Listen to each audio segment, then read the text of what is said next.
assets in Vancouver and Victoria. She's the master of enhancing the financial performance of Grosvenor's value-add real estate, having completed $27 million of repositioning programs so far, and she has an additional $13 million underway. She's given back continuously through her over 20 years of experience in the industry. She started very, very young. She's a former board member of CREW Vancouver. She was a volunteer and co-chair for over 8 years of the ICSC Whistler Planning Committee, and she's a mentor in several industry programs. She's actually been a mentor with the CREW program in particular since its inception in 2016. I personally am really lucky enough to call her a mentor and friend, and she's one of the most respected leaders in our industry. She's known for her sterling reputation, her killer work ethic, and for her comfortable wardrobe. So without further ado, welcome, Alison. Thanks, Joe. That was such a nice intro. Oh, yay, I can see everybody now. Hey, listen, thanks so much for coming to this presentation. It's pretty humbling to see everybody that wanted to come and join this presentation. It's interesting doing it in this format. You know, one of the questions was, is it easier or harder? I somehow, being a slightly nervous public speaker, think it's easier. The other thing I wanted to say is it is a beautiful sunny day. Today is summer solstice, so it's the longest day of the year. So the good news is it's the longest day of the year. The bad news is every day after this is getting shorter. But I really encourage you to grab a drink, relax. It's the end of your workday. It's almost the end of the week. And I really want this to be an interactive session. I really don't want to be just talking at you for the next 30 to 40 minutes. I mean, normally through my mentorship sessions, when I'm meeting with a mentee, there's really open dialogue between us. And so I would really encourage that. It would make it more fun for me, hopefully more fun for you, and probably take the edge off a little bit for me. And the other thing I noticed and was quite surprised is that there's a lot of seasoned professionals on this call, which so I'm really not sure how much mentorship advice everybody, you know, those seasoned individuals need, but really this is just a discussion about what I talk about when I meet with my mentees, what I share with them. I'm very much an open book. There's really nothing off the table that I wouldn't be prepared to talk about. So please feel free to interject, chime in, ask questions, share experiences if you want to. I just want this to be really fun and relaxed. And yeah, so I guess I'll talk a little bit about me as an introduction. I think there's quite a few people on the call that already know me. But just on the personal side, I've been married for 23 years. And just so you know, I got married when I was 10. And I have a daughter who's 17 years old, and my son is 10 years old. And so I did a lot of career growth with children in my life. So obviously that presented, extremely rewarding experience having kids, but obviously that there was some work-life balances and challenges that were created during that time. In terms of my career, I kind of grew up in the institutional realty advisory companies, starting with Marathon Realty Advisors, who has subsequently dissolved. They used to manage the CP Rail or the buildings that lined the CP Rail properties. And it was through a real estate acquisition, I got absorbed into Oxford Properties. And so that was sort of just a natural transition that occurred for me. And then from there, I went on to Morgard Investments, where I spent 8 years with them, and I had my daughter when I was working with them. And then I worked for Tonko Realty Advisors for just shy of 3 years, I think it was. And then I moved on to Grosvenor, where I had my son.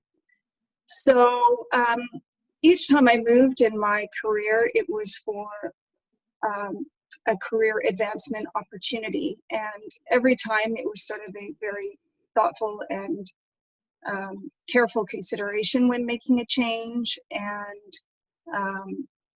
but it's obviously those are the steps that have led me to where I am. And I've been very fortunate while I've been working with Grosvenor in that I've had continued career growth with them, having started as a asset manager and then being promoted to senior asset manager, and then currently my position today is vice president investments.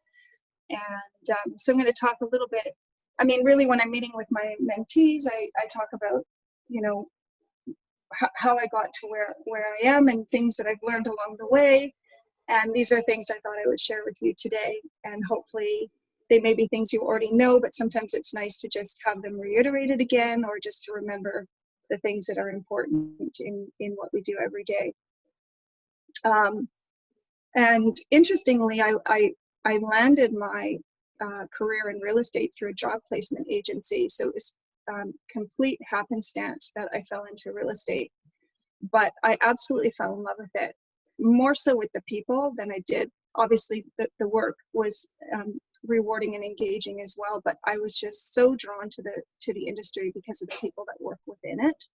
And that really was a huge driving force for me to pursue a career in real estate. And because this is indeed a relationship business, and that's one of the things I really emphasize when I talk to people that are working in this career or wanting to get involved, and that is, you know, to really focus on your business relationships and network and build your brand in the industry. I think when I talk about building your brand, it's not your company brand, it's your personal brand. It's your name in the industry, and that's something that I hold very sacred for myself. I try to put my best foot forward every time. I try to protect my brand, act with integrity, work hard for people, you know, just generally put my best foot forward. And that is, I usually emphasize very heavily the importance of protecting who you are and what your brand is. And obviously when I was making those transitions through my career and moving into different companies, I really wanted to make sure I didn't burn any bridges behind me, because this is a small industry. Everybody knows one another. And so I wanted to always ensure that I had a very graceful exit from those companies as I moved, you know, my career forward. And, you know, I think, you know, hopefully I've accomplished that along the way, but that was also very important to me. So yeah, so I encourage, you know, every day is busy, and it's very easy to get caught up in the demands of your work every day. And obviously the current situation makes it even more challenging, but the message I'm trying to deliver is to get out there, go to the industry networking events, have lunches with colleagues, people that you've met in the industry, and continue to, you know, work on your relationships, make new relationships, meet new people through other people that you know. It's been incredibly rewarding for me with all these amazing people that I've met along the way, and really cherish that. So the other thing, obviously, when I was going through my career advancement was, and in choosing the companies that I was going to work for, one of the things that's really important to me, and one of the things that I talk about with others when they're maybe between jobs or thinking about making a move, or even where they currently are, and that's the corporate culture. That's been incredibly important for me. I want to make sure that the company culture of where I'm working is aligned with the values of the company are aligned with my values. And you know, it's interesting because I felt very at home when I was at Morguard. I felt very much part of that family. And I think even, you know, as I made my changes along the way, I was looking to find that feeling again. And I remember the day that I started at Grosvenor, I felt like it was just, I fit like a glove, you know. It just felt very comfortable. It felt like it was the company for me that I fit in very nicely with their values and you know, and just with the individuals that were working there as a team. Oh, look at the dog. And it's been a really wonderful 12 years for me with Grosvenor, and we've done a lot of expansion since I've started. Very happy to say there's been a lot more women added to the team along the way, and it's just been, as the team grows, we just continue to gather such an amazing group of people who work with integrity. They're hardworking, they're outgoing in the industry, everybody's very engaged, they all bring different skills, and it's just a really unified team that I really enjoy seeing. And obviously I'm seeing them remotely right now, but I really enjoy seeing them in person too. The other thing I wanted to talk about was, as a tidbit of information, is in terms of career growth, and that is getting comfortable with being uncomfortable. And what I mean by that is, there's been many times in my career growth where I've been challenged to do things that feel a little bit outside my comfort zone, where I think, you know, we're constantly learning in everything that we do and things that come across our plate on a regular basis. And in meeting those challenges and embracing those challenges, you get, you know, you're obviously growing career-wise and gathering more knowledge and more skills, and it will continue to push you forward in your career. So, you know, it's it's thinking outside the box and delivering what you're being asked plus a little bit more, so that, you know, the people around you are noticing the things that you're doing and the challenges that you're overcoming, and always sort of delivering that little bit extra to get you noticed, and to, you know, so people see what you're contributing to the bottom line, or to the advancement of the company. And I think to speak personally about one of my career challenges, it was when I was working on a renovation of a shopping center in Victoria, Broadmead Village Shopping Center. That was quite a significant undertaking. It was occurring at a time within Grosvenor where we weren't as big as we are now, so there was limited resources, and I decided to undertake an $8.2 million renovation and re-merchandising plan of that shopping center.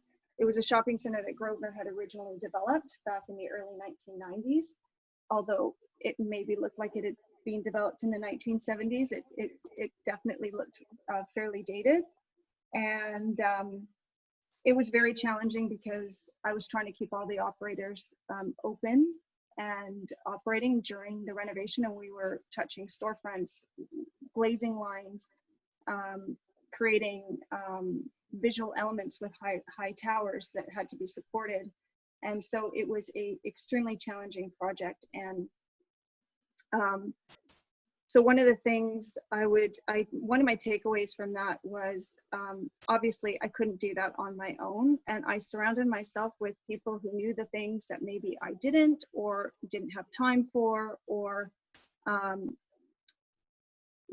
basically assembled a team of people to round out the project, one of which was an owner's rep, somebody that could represent me over on the island because I wasn't there on a regular basis. I pretty much went once every week to 2 weeks.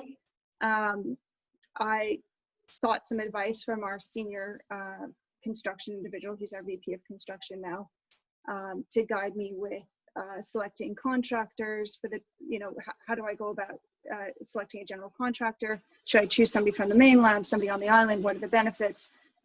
Who would he recommend? It was all these challenges that, and I was seeking advice. And I even met with some of my colleagues in the industry to ask about any advice that they might offer me in terms of taking on a project of that magnitude. And, if they had any recommendations or advice, or anybody that they would recommend that I talk to or engage or involve as part of my project team. So there's so many resources out there. Another one was I wanted to look into stratifying a residential asset in Seattle. And so, first I found, a lawyer that could help guide me through that process, and somebody that could be on the public relations side, because I knew there was going to be an element of that involved. And then somebody who really understood the city process. So, you think about where you're going to need that support, and there are so many people in the industry that you can reach out to, and obviously CREW is an amazing place to start for looking for people in in cities that maybe you don't have a direct connection in. So that was certainly something that pushed me out of my comfort zone, really taught me how to sort of reach out to the resources. And I think that it was a quintessential project that I worked on to advance my career within Grosvenor. It was a project that ended up having, if I remember correctly, double-digit returns. And it's still one of my favorite projects that I work on today. And I'm still working to improve that asset through various elements, like the grocery store, which never was part of the original renovation, just renovated the exterior of their store. When was that? Last year, I think. And it was sort of the last piece of the puzzle. So, so I, just keep striving to make it the best asset possible. And it's been really fun work, challenging work. But like I said, one of my more favorite projects now that I can look back at it, and I'm no longer in the weeds of it all. So one of the things, a friend of mine that I met through the industry, we were chatting one day, and I was just like, oh my gosh, I write down all these things I have to do every day, and I have such a long list of items that I want to get to. And her best piece of advice, and something I still follow today, is to write down my top 3. Like, you can't expect to be doing 25 things in a single day. And sometimes your day goes off track anyway. You can't sometimes foresee what's going to come down the pipeline in any given day. So I write down my top 3. I still do it every day, even today. And I hope to get to those pressing items. Those are usually, the things that are sort of screaming at you the most. And hopefully, if you've had a really great day, you'll get all those 3 things done and maybe more. Some days you'll get none. But at least it sort of helps you to stay focused, prioritize your work. The other thing I do when I'm feeling really under a time crunch or time pressure is I start to divide my day into fractions, or divide my time into fractions, because of my family commitments. I usually have to keep my day pretty tight. When I get in, then I got to get going home, because I got to take kids to after school activities. Not that they're happening right now, but they were. And so I have to sort of really compress my time into a finite period of time, and really sort of use that time wisely. So I sometimes divide those hours or that time into fractions of time to keep me focused. And if I can't finish something, I got to move on to the next thing. Otherwise, you're going to end up going home feeling like you didn't accomplish anything for the day. So these are just sort of a few of the tidbits that I've picked up along the way. And everybody does things differently, but these are the things that I wanted to impart with you guys today, of some of the things that I do to keep me moving forward.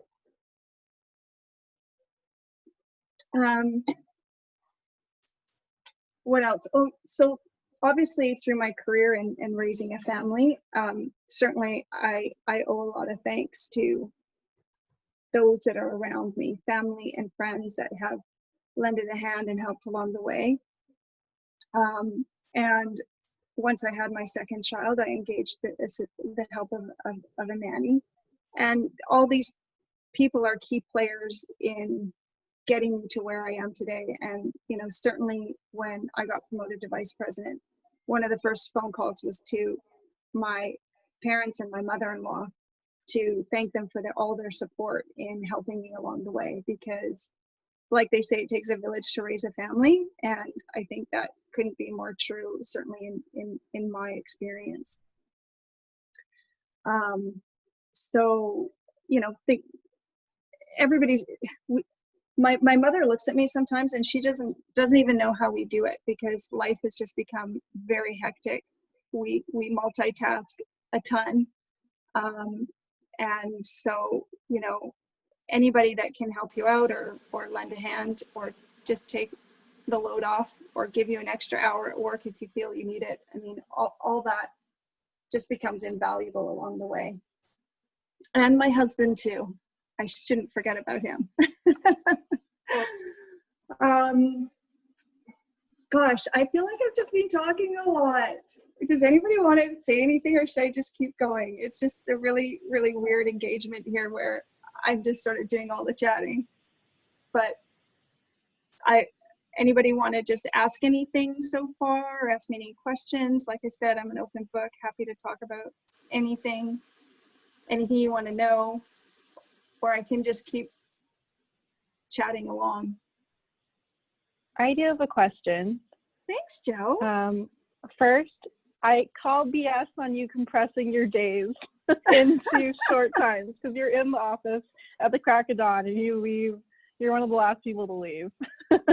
That's true. Although I was trying to change that in the sense that as much as it's difficult to wake up in the middle of winter when it's dark when you leave and dark when you come home, I was trying to start to front load my days so that I could leave the office at a bit more of a reasonable time to be more available for my kids after school, like with homework or after school activities. You know, my parents aren't getting any younger, and I was asking a lot of them, you know, for pickup and drop off and so forth. And so I was really trying to relieve some of that load that I was placing on them and try to be more available. So go ahead, Joe, what's your question? You're outing me. Somewhat related to that, though, for those of us on the call who haven't had children yet or Yes. don't choose to, do you think that there's a do you think balance is possible? Like, the work-life balance question has been a big one. Now there's the question if that's a myth, or what was that your sense of balance? Did you feel a sense of balance? Do you feel that changing? Is that achievable? What does that look like? I definitely feel a little bit more of a sense of balance now, further along in my career, than I did more so when I was growing it. Obviously, I had smaller children then too, so that added to it. But one of the things I was going to talk about was sort of some of the benefits I think that COVID-19 has potentially had on work-life balance. I think the fact that we've been all forced to work from home and physically distanced, I think it's proven the case to a lot of companies that individuals can be equally as productive from home as they are in the office, and maybe even more so.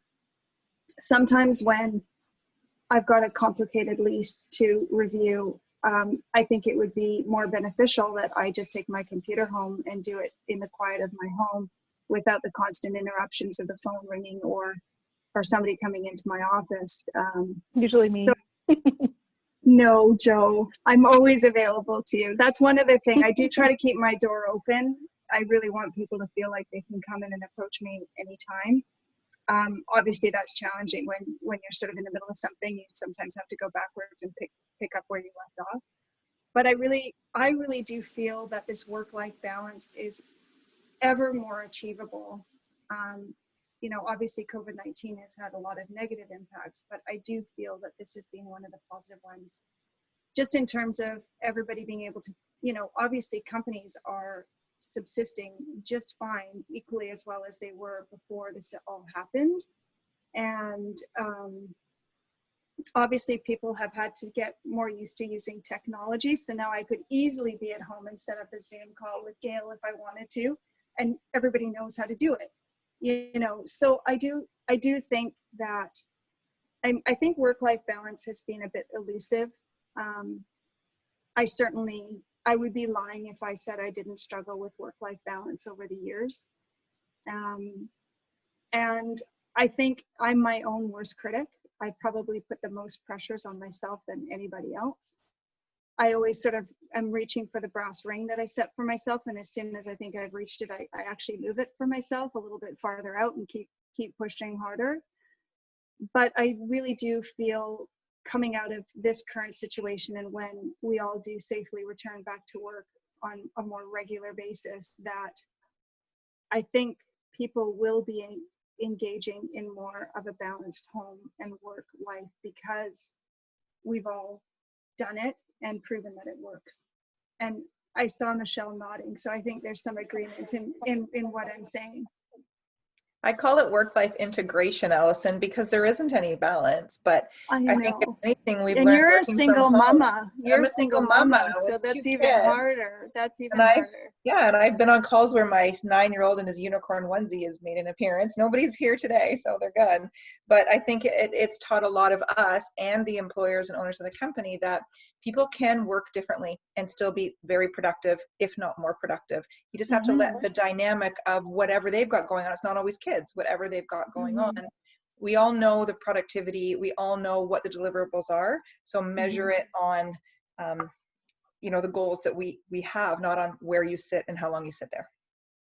Agreed. And speaking of those goals, I really hope for most, if not all of you, like obviously, for the Grosvenor people, we all set goals and objectives for the year that now with what's happened, I mean, those goals and objectives are going to be very, very different from what they were at the beginning of the year.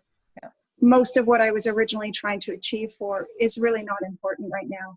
My number one focus is to have my portfolio look as close to what it does today as it will by the end of the year. Yeah. And, I think if that's the one goal that I achieve, I'll have done a good job this year. You know what I mean? Like, so obviously I think I don't want to stereotype, but I think women in particular put a lot of pressures on themselves, and we definitely try to do everything and all of it all at once. But I think, again, with this current situation,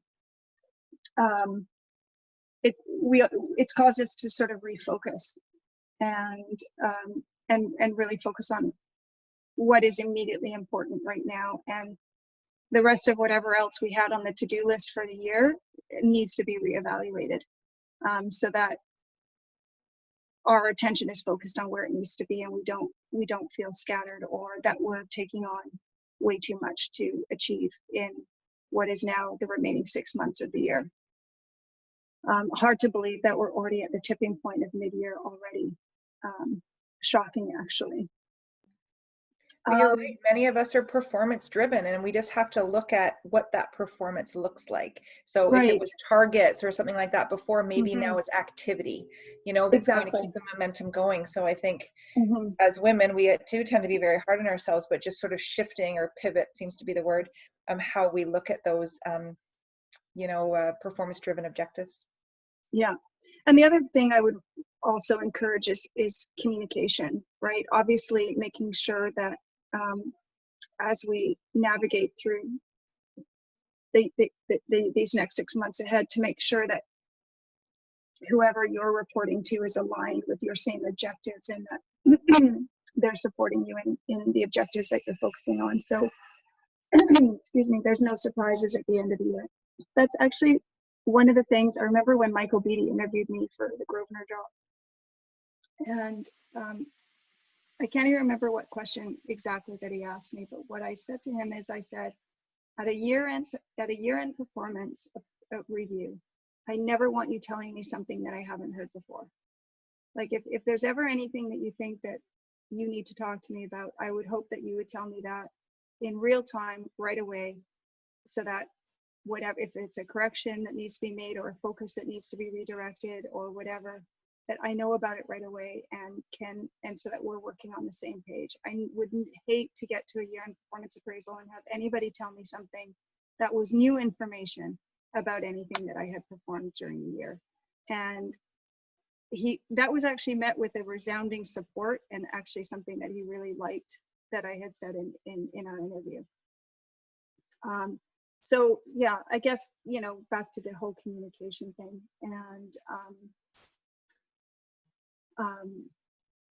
maybe staying on that topic, obviously I was talking about this brass ring that I keep setting for myself and keep pushing it out, but one of the things I was obviously striving for with Grosvenor was the position of vice president, and I really didn't sort of know how to go about that. And obviously I just put my head down and I worked really hard, and I tried to always do that little bit extra and take on some challenging projects and do the best I could, and hopefully performed really well on those things. But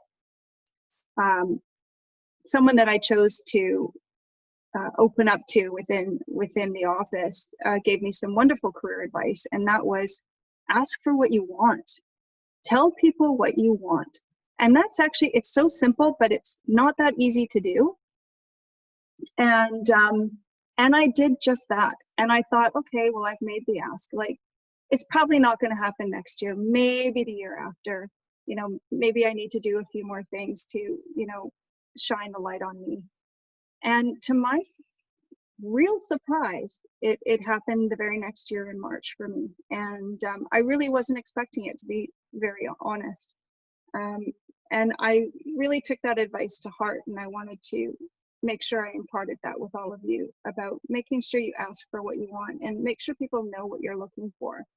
And like I said, it sounds so easy, but it's never really that easy to ask for things for yourself. It feels strange and a little unsettling. You know, the other thing I've always said too is just, you know, just keep striving for what you want, and to do that, you just got to, you know, work hard, put your back into it, and generally all that pays off. I mean, Joe talked about my work ethic. Usually when I'm stressed, I just work harder to alleviate that stress. And I don't know if that's a good trait or not, but it's, you know, I just need to take care of it. And you know, as soon as whatever stressing is done, then I feel much better. And the other thing too is just, you know, keeping open to learning. I sort of figure that life gets pretty dull when you stop learning, and I'm still continually learning from everybody, and even from being in the mentorship program. You know, like I've learned from my mentees, and I think they've learned from me. And I learn from those that I work with, either with, you know, whether that be senior managers or colleagues. I'm a big sponge, and I'm always absorbing knowledge and pieces of information, and even just these little things about career advice. I've been stockpiling them away in my mind. And when I was asked to do this CREW session, I was driving home from work, and all these ideas came flooding into my mind about sort of these things I've learned along the way, and things that I talked to my mentees about. And I mean, some of them just seem fairly obvious, but somehow when you say them out loud and you refocus on them, it just sort of, I guess, refocuses you in terms of where you're headed, and you know what you're striving for. So that sort of leads me to have a mentor, be a mentor. And I think I've had many mentors along the way, and I haven't always necessarily labeled that individual as a mentor. They've just somewhat, in some cases, organically become that way for me. But they're people that sort of provide tailored advice to me or you regarding your career aspirations with kind of a no holds barred approach. So they're people that can really kind of give you the goods, people that you can ask for advice, and they're going to lay it out there for you without kind of sugarcoating it or anything like that. And the other thing too is just, I've worked with some individuals who have leadership styles that I really admire, and that's been sort of all the way along in my career. And I've been sort of taking those leadership styles as little nuggets that I've been tucking away, and things that I want to emulate. And you know, I want people, you know, when I admire how somebody else is leading, I too want to instill those similar qualities and make sure that I come forward with that similar approach. And so again, like just sort of observing those people around you and really sort of tucking away the things that you like about what that individual is doing in terms of their leadership and how they represent you. Like, one of the things that I admire about my leader is that he really champions his team. He never takes credit for anything that he doesn't feel is his own. And if anybody ever asks about, say, Broadmead Village, he'll be the first to say, Alison did it. You know, she gave this much, you know, we got this much return on the investment. It's one of, you know, it's a great performing asset. You know, he shines the light and gives the individuals the platform to be recognized and noticed. And that is so great for your currency, I guess, in terms of, you know, career advancement, to have individuals that really sort of shine the light on the accomplishments of their team. And it's a very endearing quality that I have taken real notice of. The other thing I wanted to talk about was the difference between is about having a sponsor. And I have to thank Alicia Chung for bringing up this whole conversation about mentor versus sponsor. And I don't know if anybody went to her CREW conversations on that, but it was generated from a TED Talk by Carla Harris. She's an African American woman who worked on Wall Street for an investment brokerage firm, and she sort of somewhat coined this term of sponsor, you know, from her experiences of working within that firm, which I believe was Morgan Stanley. And the difference between a sponsor and a mentor is the sponsor is the individual that has a seat at the table where the discussions, you know, behind closed doors, where the discussions happen about promotions and bonuses and salaries. And this is someone that is willing to use their social and political capital on you. Someone that's willing to sort of say, hey, you know, this person has done this, and you know, we should consider them for advancement, or whatever the case may be. And there's obviously a human element involved where there's a measure of subjectivity as to how they're going to present you and your case and influence the outcome.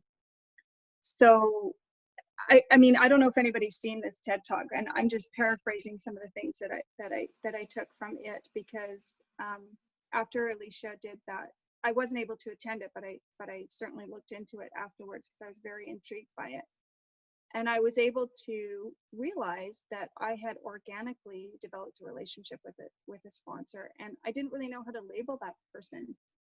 But when I was able to, and I decided to take that person out for lunch and let them know how I saw them and, you know, who they were to me. And I think that was very much appreciated. And I actually felt very lucky to be watching the TED Talk by Carla Harris, knowing that I had a sponsor in my back pocket.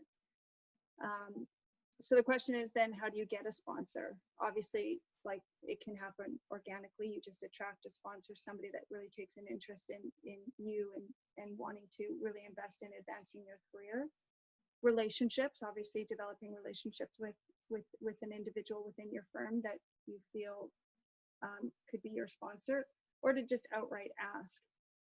And then in terms of identifying a sponsor, like who are they? It's obviously somebody who has a seat at the table, the senior manager table, has exposure to your work, and has influence about, you know, creating influence on your career and being able to change or influence outcomes. And then obviously, if you are in the position of being a sponsor, the key then is that, you know, you clearly have influential currency, and if you see somebody worth spending it on, you should spend it on them, and, you know, use your voice. So anyway, if you haven't seen that TED Talk, I don't know, it really resonated with me, and I do feel that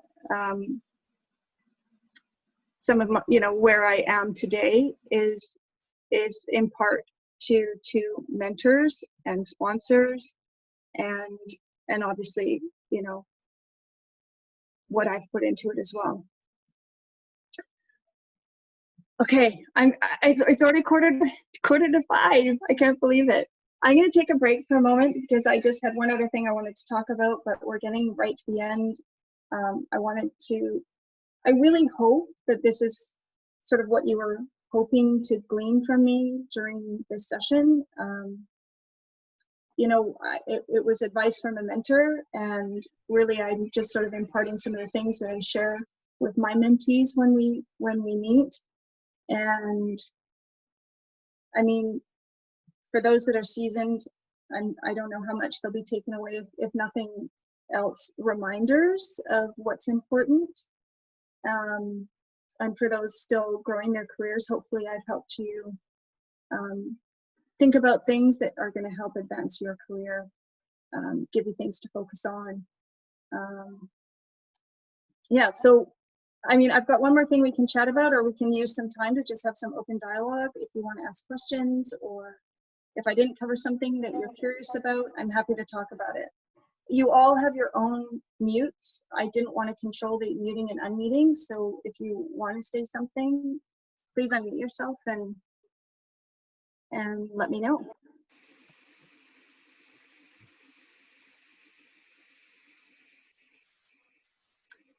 Well, that's resounding. Come on, it's not Friday at 4 with a cocktail, everybody. I'm the only one drinking. I'm feeling very alone. I'm still drinking my tea. Like, I'm so lame. Okay, I'm gonna ask you a question. I'm going to say, what do you feel you've taken away from this? Like, I mean, you, I, me, Gail, a lot of us have been doing this for a long time. Yeah. I know, that's what, it was a little unnerving when you guys signed up for this, I have to admit. No, but you know what? I think as much as we want to hear and participate, we also want to support you in doing this. We want to support each other. We want to be present. Yes, and I think absolutely. in a time like this, no matter how seasoned you are, we are all making some real adaptations, adaptions, whatever you want to call it, pivoting to our careers. And I think we've all learned something. And I saw a really good quote the other day. It said, no, we're not going to go back to normal because normal wasn't working. So hopefully we're all gaining something. So what do you feel you have shifted or gained or made adjustments with through all this?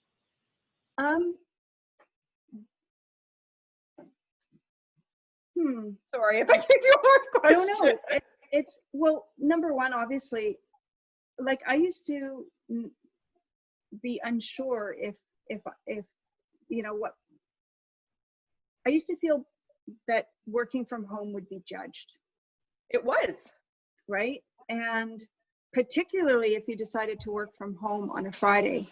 And I was feeling like now at this point in my career that I had proven myself enough for people to know that if I was working from home on a Friday, because that is actually the day I don't have childcare, that people would know that I was still putting my back into it and getting the work done, and I was still available. Obviously too, with COVID as well, I don't think anybody's expected to work an 8 to 4, 7 to 3, or 9 to 5. Like, everybody now has different challenges that they're balancing at home that wouldn't necessarily be there previous to now. Obviously my kids would be in school on a Friday from 9 to 3, school. Right? I really exactly. So obviously, you know, it was interesting. I was talking to Michael about, I can't even remember what, and I said, oh, you know, my son had come to me asking me to help him with his homework, you know, in the middle of the day. And he said, I really hope that you took the time to help him. And that was such an amazing answer, because I did. And obviously if I needed to give him an hour of my time in the middle of the day, I can back end that hour, front ended on the next day. I mean, as long as the work is getting done, does it really matter?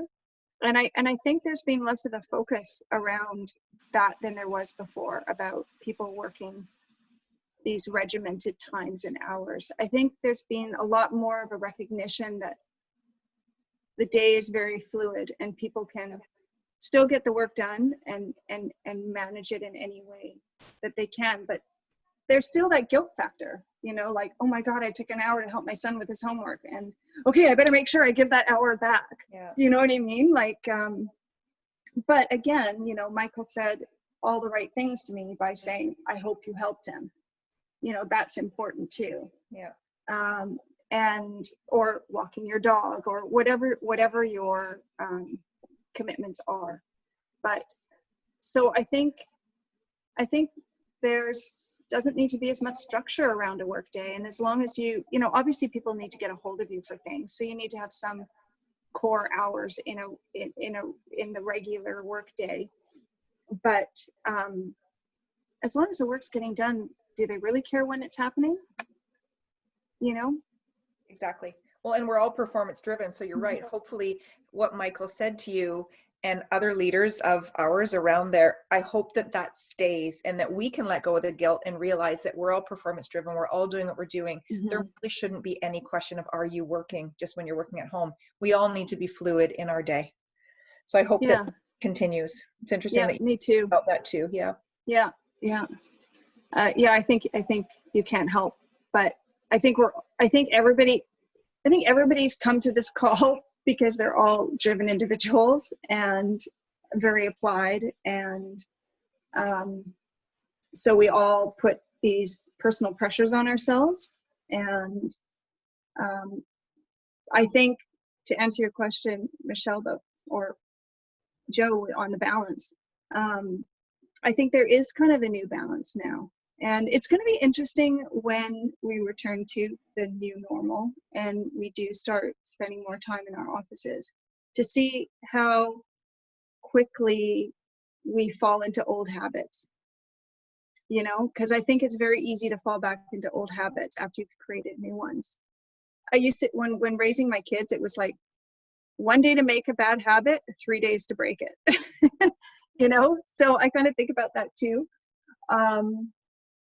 Because it, like I said, it's easy to slip back into old habits, and I really hope that we can continue to adopt these positive changes that have come out of this current situation.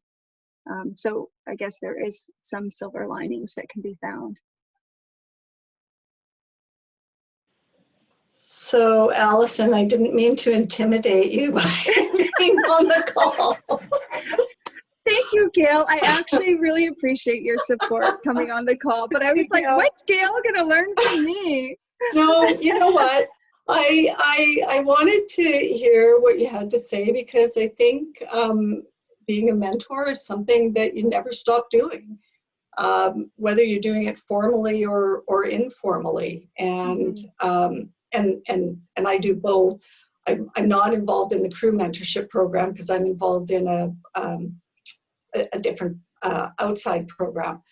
But at work, I mean, it's constant. It never stops. No matter if you're 2 years into your career, you're mentoring someone who's just starting, or if you're 30 years into your career, people are, whether it's a formal relationship or an informal relationship. So I'm always interested to hear how other people, deal with it and see it. And what kind of knowledge they're imparting. Yeah. You know, I'm super passionate about it. It's something that I never have to think twice about when CREW asks me to continue on with the program, or when NAOP asks me to do it, or I've just been asked just randomly by individuals if I would mentor them. And I get so much out of it.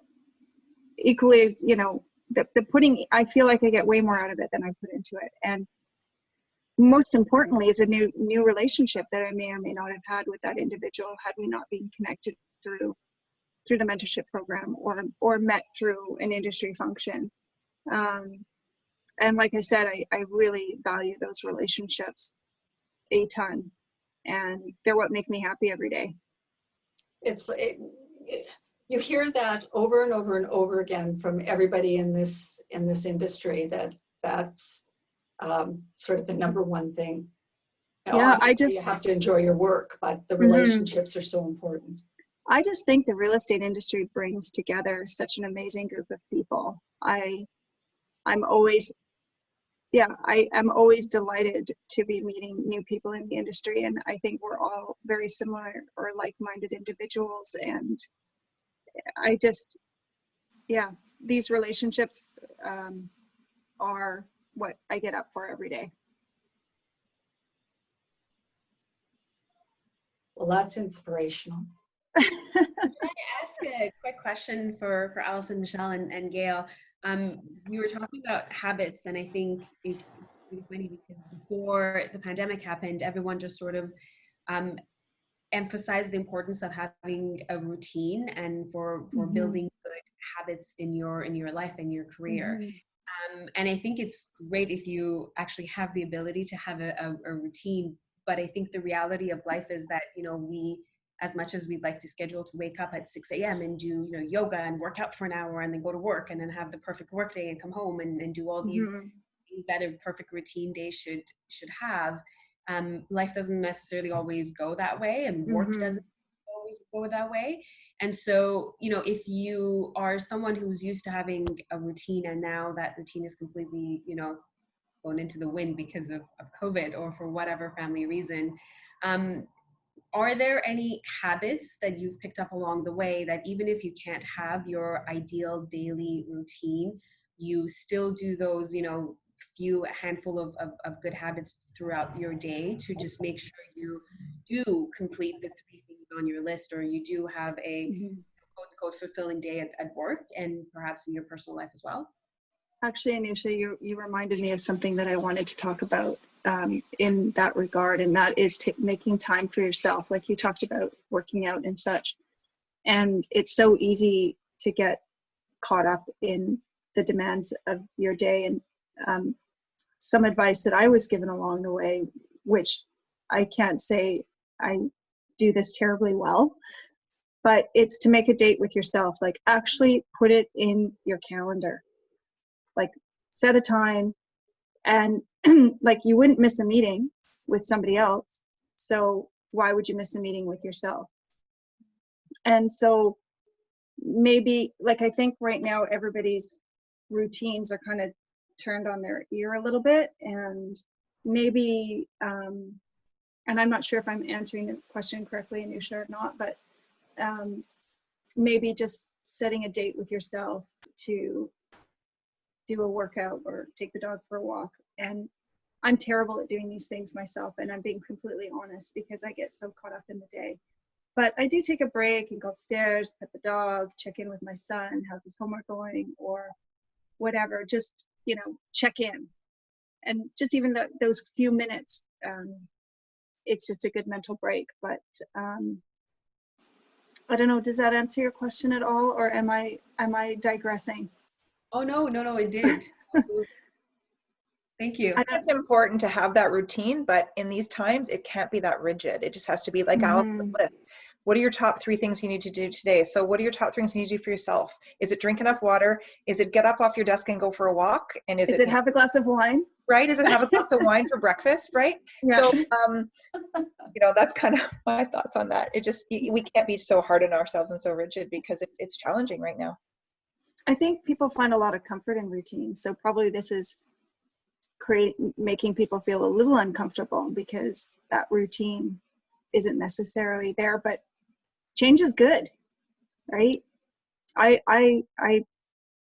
like I said, like we've been talking about, there's going to be benefits that come out from this new pattern that's being formed.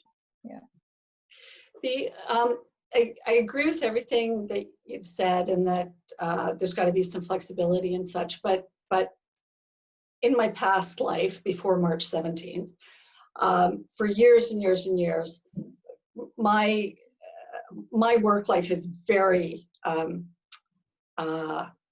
unpredictable because I don't have one boss. I have, you know, I have who knows how many clients in one day that all need something. And fitness is very important to me. And so. Good for you, Gail. I don't know, for 15 years, I have set a date, 2 mornings a week. And morning's best for me because if I do it early, it's before the phone starts ringing. And I don't make appointments then. Yeah. I think in 15 years, I once had to change my workout routine in the morning for a meeting. But otherwise, I just tell people, you know, I'm not available till 9 o'clock or 9:30, and I've been very, very consistent with that. So, you know, it works for me, and everybody has to figure out what works for them. You're committing to yourself. It's important. It's funny. I tend to be the jump on the bandwagon, fall off the bandwagon workout person, And the one thing my husband, who's a bit of a gym rat, Crazy workout, yeah. who's a crazy workout guy, is the word commitment that you used, Gail, is just consistency and committing to it on a regular basis. And that's something that I need to get better at. And I can take a page from you on doing that, Gail, for sure. And he's been telling me that for years. And one of these days it will set in. I don't have kids, so. You know what though? They're doing their own thing anyway. Mine are getting bigger now, 10 and, well, the 17-year-old. So let's talk about routine just for a second. Her routine, I call her my vampire now, because she pretty much sleeps all day and is up all night. So I really wanted her to sit in on this session because she's interested in getting involved in the industry. And I said, your mom's doing a advice from a mentor session. Come and join us. And she's still sleeping. It's 5 o'clock. Yeah, she pretty much has dinner for breakfast and then breakfast at like 1 or 2 in the morning. But you know what? It's not my thing. But I guess as long as the work's getting done, and if she's doing it at midnight, do I really care? Like we were talking about with schedules. And the other thing too, that Gail, you said something that just made me think of this, and that was with this whole routine and working different hours, I think we all have to be committed to ourselves to shut down. Now that we're all at home, you got to walk away from this thing and, you know, actually walk away and refocus.